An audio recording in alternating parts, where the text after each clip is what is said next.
Now, what do you want to do? Do you want to live your life in such a way that you're always saying to it, you know? Do you want to? Is that a good way to conduct things?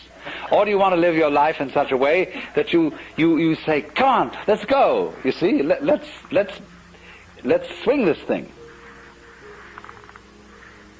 On the one hand, you see, you're always in tension against it. Do you remember I pointed out to you in this morning that the person who's anxious, constantly anxious, is the person who is resisting the flip-flopability of things. Life is vibrating, it's going blip, blip, blip, blip, blip all the time, and the anxious person says, God's sake, don't do that. Because, you know, you might do it too much. I don't want to blip like this, it makes me feel nervous. Stop it. And so, as he puts his weight on this blip, blip, he goes like this, you see, it gets tripping. So instead of saying, come on, let's blip, see, let's go, and do this thing, so in exactly the same way, the person who wants to say, well, you're nothing but some kind of chemicals, and they're just a lot of, you're a bag of pus and blood, basically, with a few bones inside. And that person is doing the same thing, you see, as the person is putting pressure on the flip-flopability of things, and so he gets anxious.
So one of the first stories is that when Bodhidharma, or Dharma, who you see all over Japan as the man with big eyes, a bushy beard, usually dressed in red with no legs, he came to where Bodhidharma was meditating and said, Master, I have no peace of mind.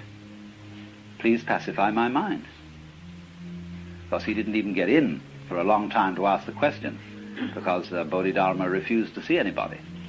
Finally, when he cut off his left arm as a token of his sincerity and presented it to the master, Bodhidharma said, you know, all right, what do you want? Well, he said, I have no peace of mind. So Bodhidharma said to this man, whose name was Eka, bring out your mind here before me, I'll pacify it. And Eka said, when I look for my mind, I can't find it. Bodhidharma said, there, it's pacified. Now somehow this answered Eka's question. And you'll see from the story that I told you that what happened was the disappearance of the problem. Because Eka, when he looked for his mind that was giving him so much trouble, couldn't find it.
Now then, these stories go on in the most amazing ways.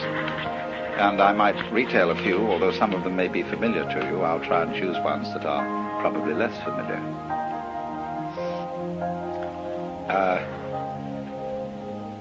Then there was another monk whose name was Gute. And whenever people came to ask him questions about Buddhism, he'd hold up a finger. That was the only answer he'd give. Well, he had an attendant. And one day, somebody came to the temple to inquire about the teaching being given there. And the master was apparently out, and his attendant was there. So the investigator said, "What is your teaching here?" And the attendant held up a finger. But actually the master had been there. He was peeking from behind a screen. And so he came out to this boy and said, "What's the fundamental teaching of Buddhism?" And the boy held up a finger. Instantly the master drew a knife and cut it off. And the boy was very dismayed and rushed away yelling. So the master said, "Hey, come back!" As he came back, he said, "What's the fundamental principle of Buddhism?" And he went to hold up the finger, and it wasn't there. And he was enlightened.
There was a master walking in the forest with a group of his disciples. And suddenly he picked up a tree branch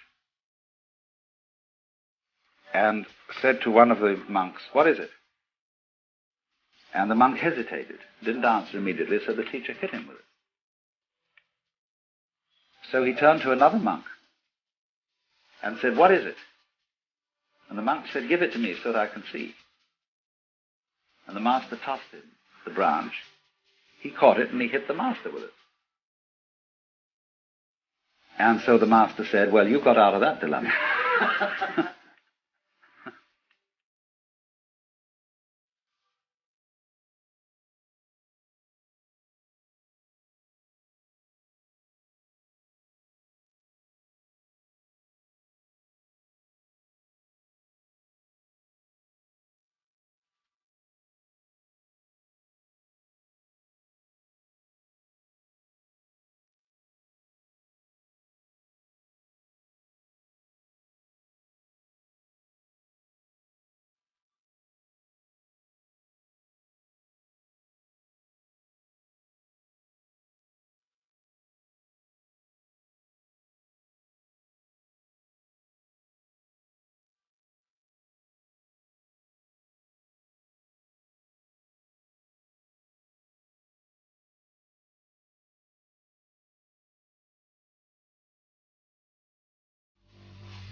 there is a Chinese god whose name is Ping, and this is the god of fire. And there was a monk who was traveling, and he came to a new master. He had been to someone else, and he said, well, who did you study with before you came to me? Or he said, I studied with so-and-so. He said, what did he teach you?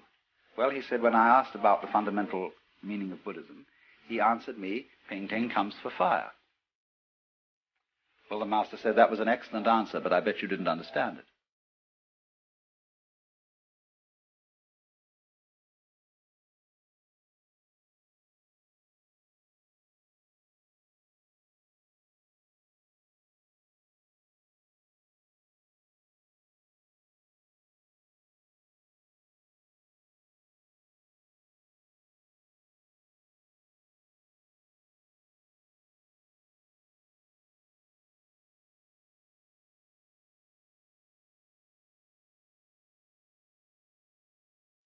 Oh, yes, he said, I understood it. Because Ping is the god of fire. And when, if Ping should ask for fire, that would be like me asking about Buddhism, because I'm really a Buddha already. The master shook his head. I said, I knew it. He said, you missed the point completely. Well, he said, well, how would you deal with it? The master said, you ask me. So the monk said, what is the fundamental principle of Buddhism? And the master said, Ping comes for fire. And the monk got the point.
When another story is at a little bit different level.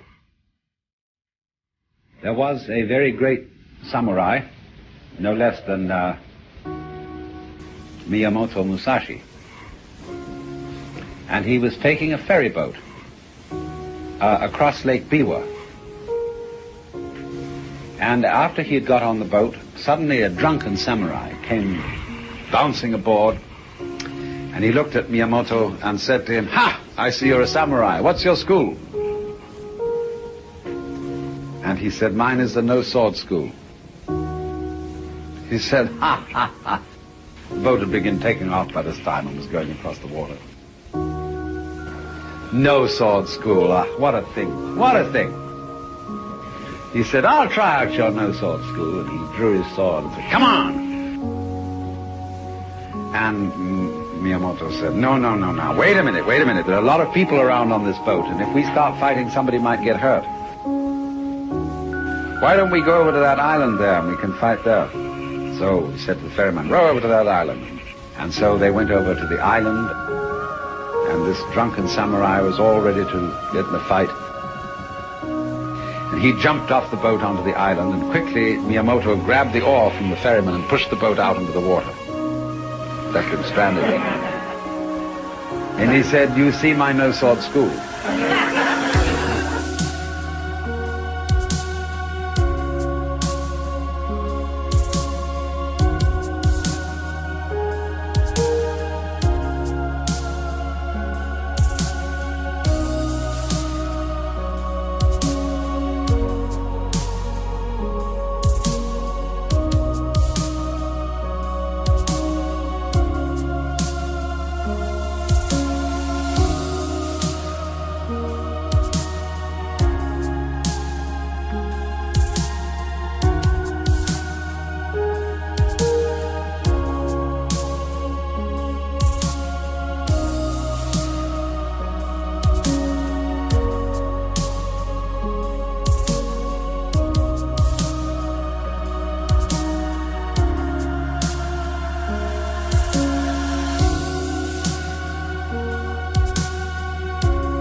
another time, there was a famous master called Suibi, and he was asked, what is the secret teaching of Buddhism? And he was asked this in the lecture hall, where other monks were studying. And he said, wait till there's no one around and I'll tell you. So later in the day, the monk accosted him and said, there's nobody around now. What is the secret teaching of Buddhism? So he went into the garden with this monk, and he pointed at the bamboos. And the monk said, I don't understand. He said, what a tall one that is. What a short one that is. And this awakened the monk.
Whenever a questioner used to come to Sri Ramana, the great Hindu sage who died a few years ago, they said to him, Master, was I living before in a previous incarnation?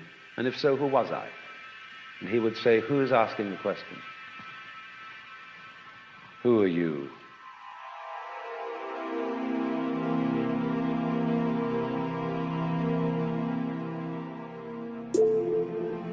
And a spiritual teacher in both Hinduism and Buddhism is a kind of, well, what he does to awaken you, to get you over the hallucination of being the skin-encapsulated ego, he bugs you in a certain way.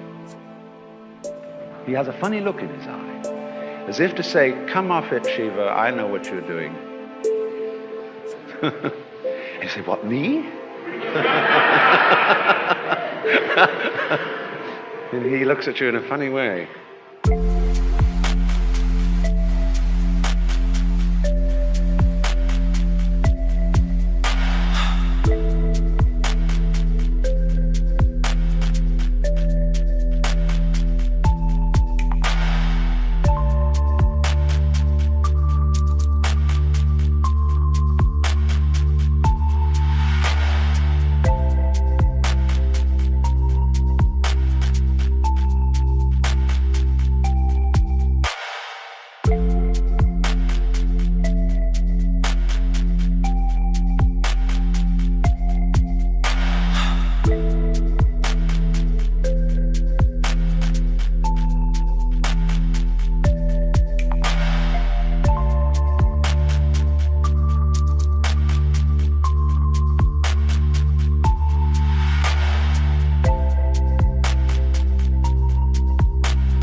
There was once a woodcutter working in a clearing in a forest when he saw a strange animal peeking at him from behind a bush.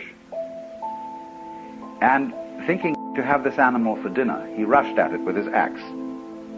And the animal laughed from the opposite side of the clearing, because this animal had the power to read thoughts. And therefore, wherever the woodsman intended to go, the animal read his thought first. And so the animal began to talk and mocked him and said, "You think I'm going to be this place next?" Because the woodsman naturally thought, when I see him next, instead of going to where he is, I'll go to the opposite side of the clearing. And so this went on until the woodsman got absolutely furious, and he returned to chopping the wood. And the animal laughed and said, "So you've given up." And just at that moment, as he whanged the axe against the tree, the head flew off and struck the animal dead. That's the way you have to attain Zen.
The most dangerous graven images are not those which are made of wood and stone. They are those which are made of ideas.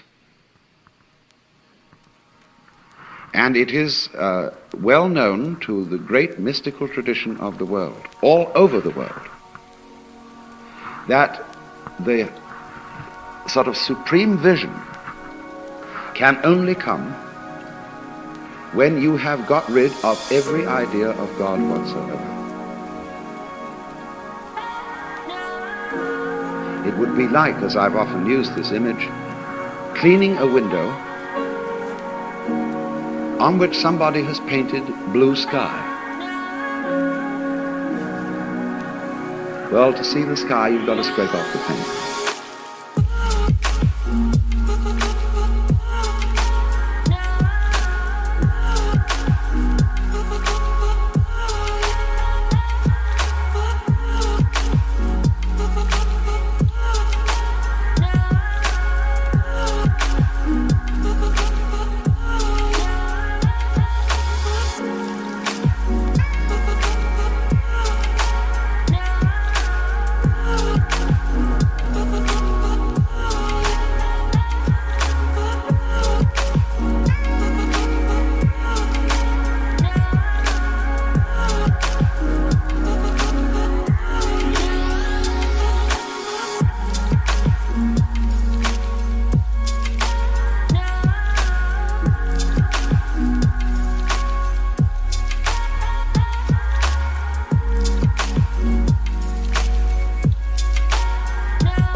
Why are you trying to be unselfish?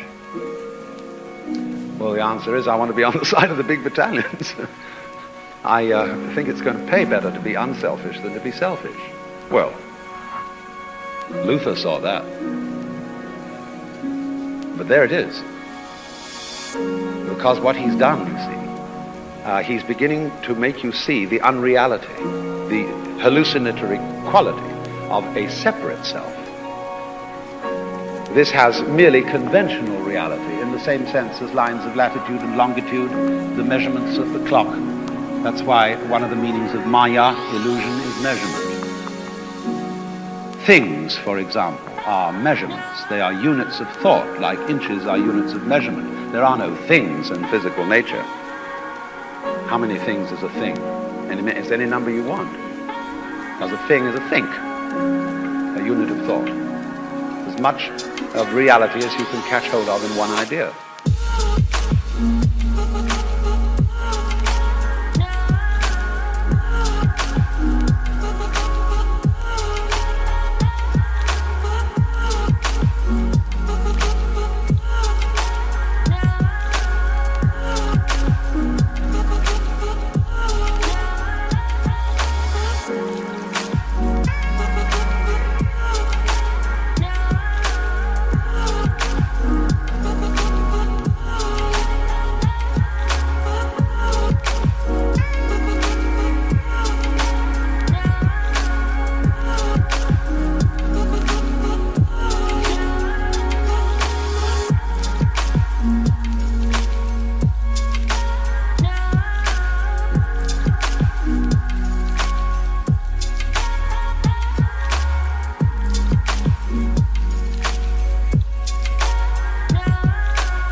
When we have the concepts of mind and matter working separately, both are impoverished.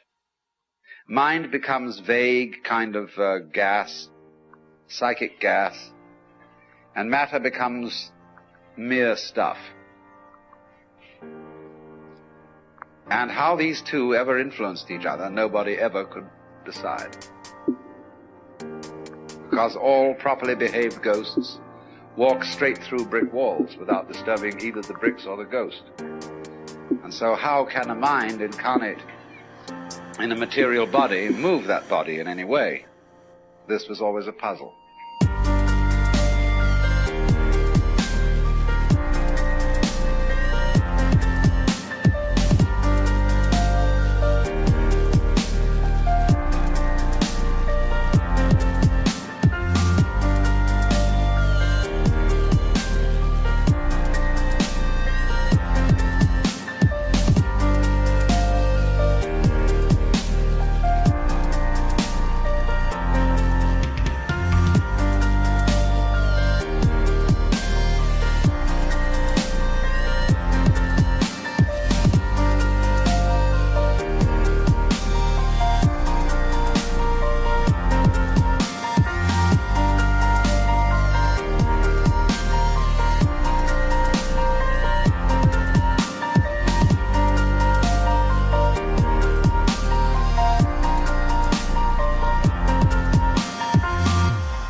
When you try to think of matter as mindless, or mind as immaterial, you get a kind of a mess on both sides. The idea that man can be an objective observer of an external world that is not himself, so that, as it were, he can stand back from it and look at it and say, what is out there? We see that this cannot be done. We can approximately do it, but we cannot really and fully do it for two reasons. One, the most important reason, is that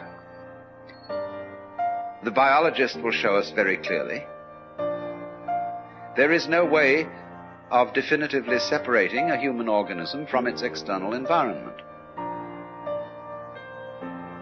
The two are a single field of behavior.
when you wake up to this and realize that you are really a playing of this one energy, and there is nothing else but that it is you, but that for you to be always you would be an insufferable bore.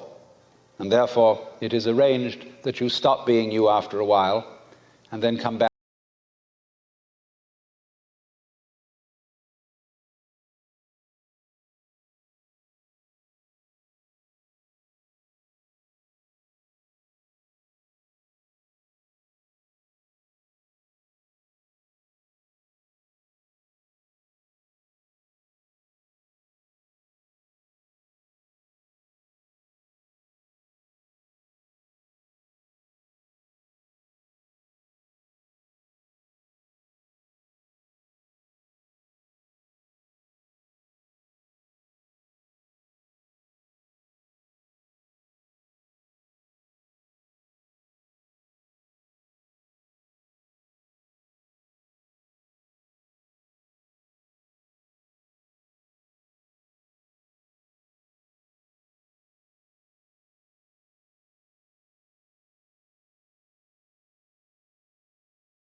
And all idols must be destroyed respectfully.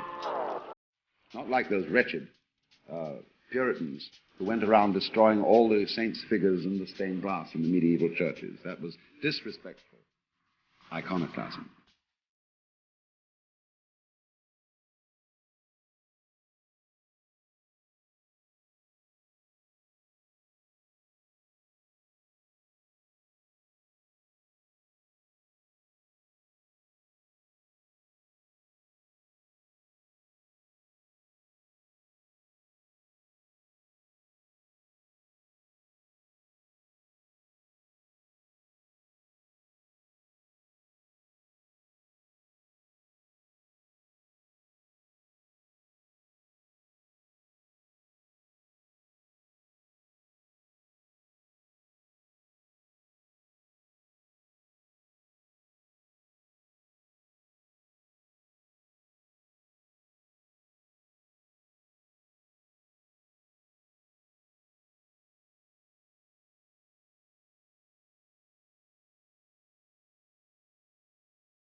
Respectful iconoclasm would be, for example, every Easter Sunday the Bible should be ceremoniously burned.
Christian church are full of the idea, "O Lord, we are not worthy, and since it is only of thy great mercy that we continue to survive at all, we humbly beseech thee," etc., etc.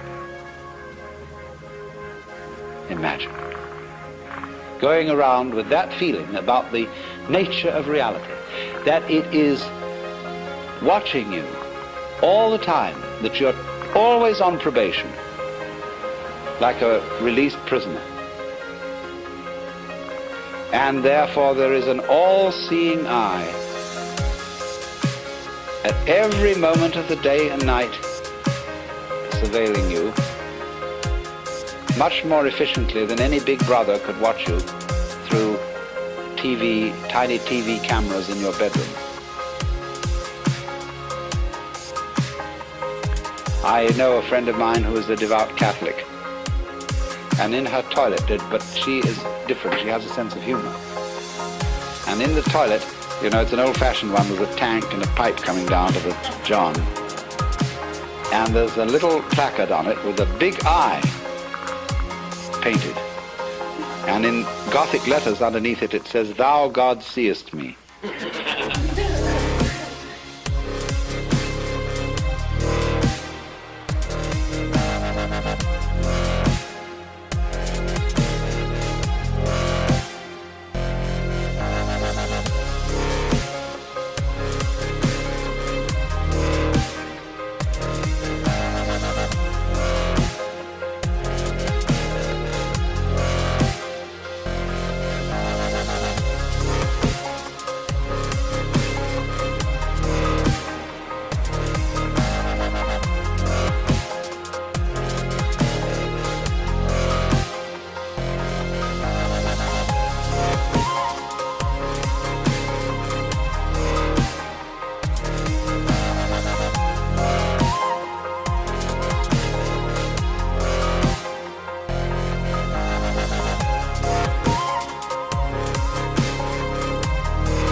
Let's suppose that you have some difficult and distressing habit, like drinking too much.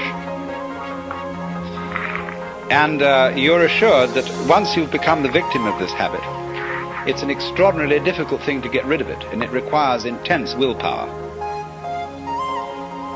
And so that kills you right off. You're a dead duck from then on.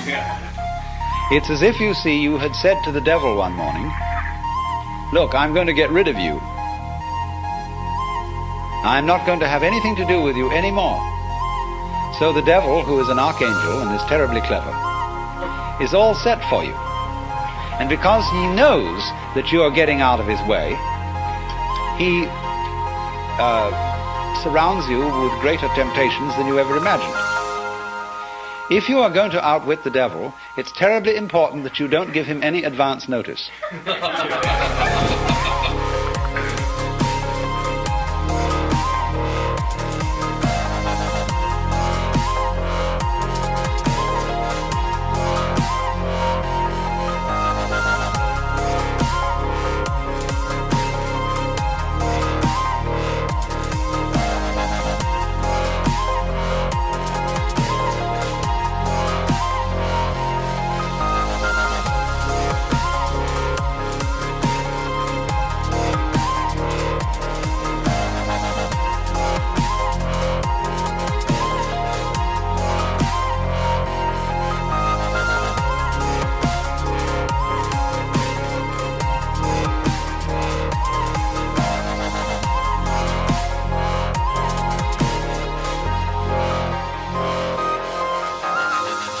Even if you serve notice privately on yourself that suddenly you're going to drop it all, already the devil knows, because who do you think the devil is?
And eventually you get like the ancient Romans, who had all these mad crowds of barbarians who had to go every Saturday to the Colosseum for a show that really had to surpass everything.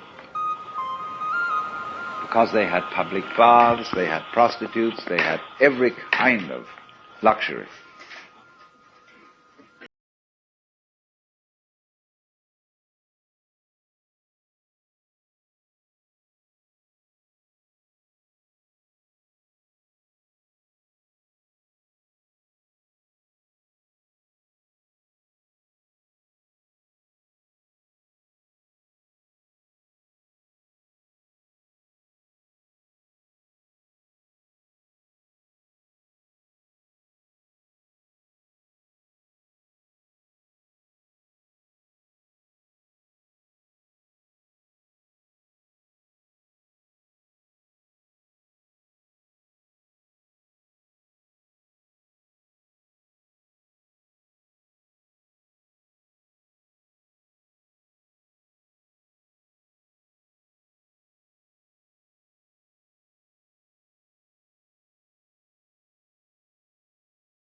That the priests say when they're bringing up children, if you do bad things, you will end up in the hell world.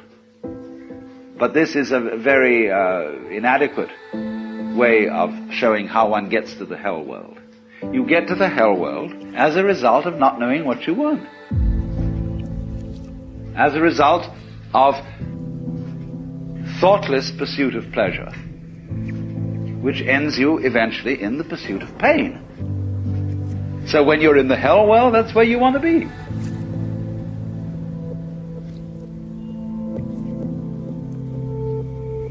Understand, first of all, that you don't want absolute power. You don't want absolute control. You want, yes, some control.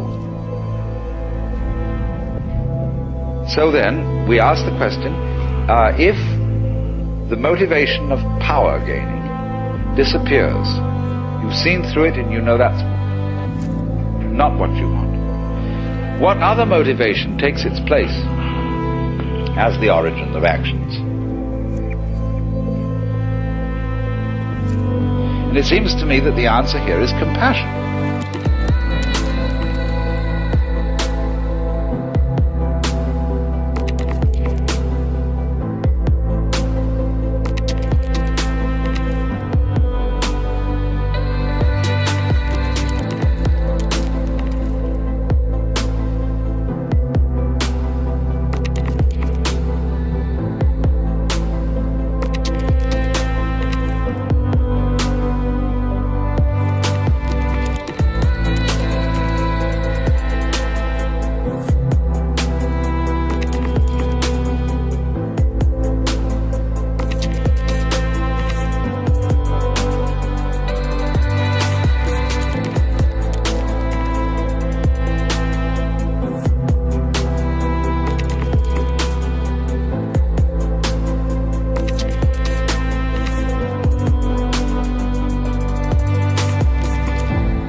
in giving away the control, you got it. You got the kind of control you wanted. That's to say, where you had a loving relationship to the world, but you didn't have to make up your mind what it should do. You let it decide. The more, therefore, you relinquish power, trust others, the more powerful you become. But in such a way that instead of having to lie awake nights controlling everything, you do it beautifully by trusting the job to everyone else. And they carry it on for you.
What about evil?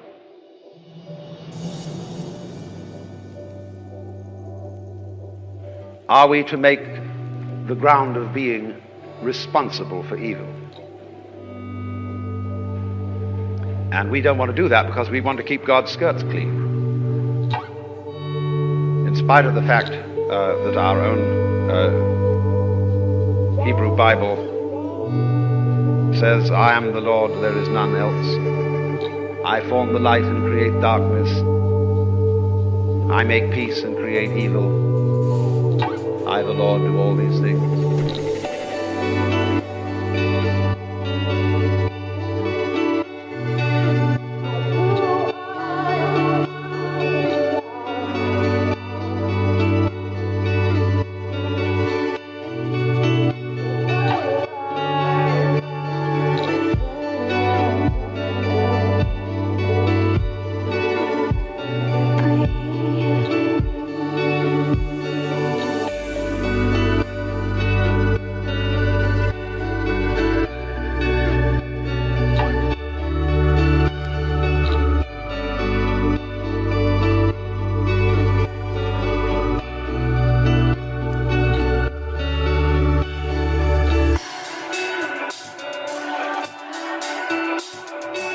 Isn't it funny now how we've forgotten that?